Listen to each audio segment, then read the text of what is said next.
గత ప్రభుత్వం మూసీలోకి మురికి నీరు రాకుండా ఉండాలని దాదాపు 32 ఎస్టీపీలు కట్టాం. అందులో ఒకటి మన వికారాబాద్ దగ్గర కూడా ఒక ఎస్టీపీ కట్టాం. ఇవాళ ఆ ఎస్టీపీని మెయింటైన్ చేయక మోటార్లు బీకేసిండ్రు, గడ్డి పెరిగింది. ఆ ఎస్టీపీ ఫంక్షనల్ చేయక వికారాబాద్ మున్సిపాలిటీ మురికి నీరంతా ఈ రోజు మనం తాగుతున్న గండిపేట హిమాయత్ సాగర్ లోకి వస్తున్న విషయం ప్రభుత్వం దృష్టికి వచ్చిందా? ఆ ఎస్టీపీని ఎందుకు మెయింటైన్ చేయడం లేదు అని నేను అడుగుతా ఉన్నా. గత ప్రభుత్వ హయాంలో మేము మూసీలోకి మురికి నీరు రాకుండా ఉండాలని 32 ఎస్టీపీలు కట్టాం.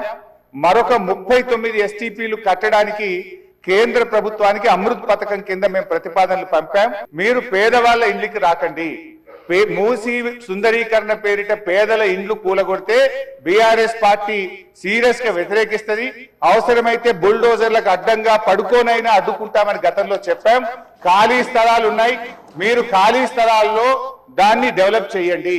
మూసీలోకి గోదావరి నీళ్లు తెండి, మురికి నీరు లేకుండా చూడండి.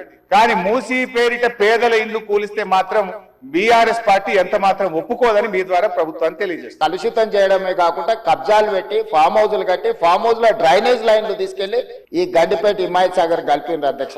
ఆగర్భ శ్రీమంతులు కట్టుకున్న ఫామ్ హౌజుల్లో ఉన్న డ్రైనేజ్ కనెక్షన్స్ తీసుకెళ్లి గండిపేటకు హిమాయత్ సాగర్ కు కనెక్ట్ చేస్తే వాళ్ళ మీద ఉక్కుపాదం మోపి అన్నిటిని కూలగొట్టి లక్షలాది నగరంలో ప్రజలు తాగే నీళ్లను కలుషితం చేస్తే ఎవరిని క్షమించమని చెప్పి మా ప్రభుత్వం వచ్చిన తర్వాత కఠినమైన చర్యలు తీసుకున్నది అధ్యక్ష. సబర్మతి రివర్ ఫ్రంట్ అద్భుతంగా కట్టిరని దాదాపుగా 60,000 ఫ్యామిలీలను అక్కడి నుంచి తరలించింది అధ్యక్ష. 60,000 కుటుంబాలను సబర్మతి రివర్ ఫ్రంట్ అభివృద్ధిలో భాగంగా ఆ సబర్మతి రివర్ కానుకొని ఉన్న పేదలను అందరిని కూడా అక్కడి నుంచి తరలించారు. మేము తప్పు పట్టడం లేదు. అభివృద్ధి జరిగినప్పుడు కొంతమందికి ఇబ్బంది జరుగుద్ది. ఆ ఇబ్బంది జరిగిన వాళ్లకు ప్రభుత్వాలు న్యాయం చేయాలి, నష్టపరిహారం ఇవ్వాలి, ప్రత్యామ్నాయం ఏర్పాట్లు చేయాలన్నది మా ఆలోచన.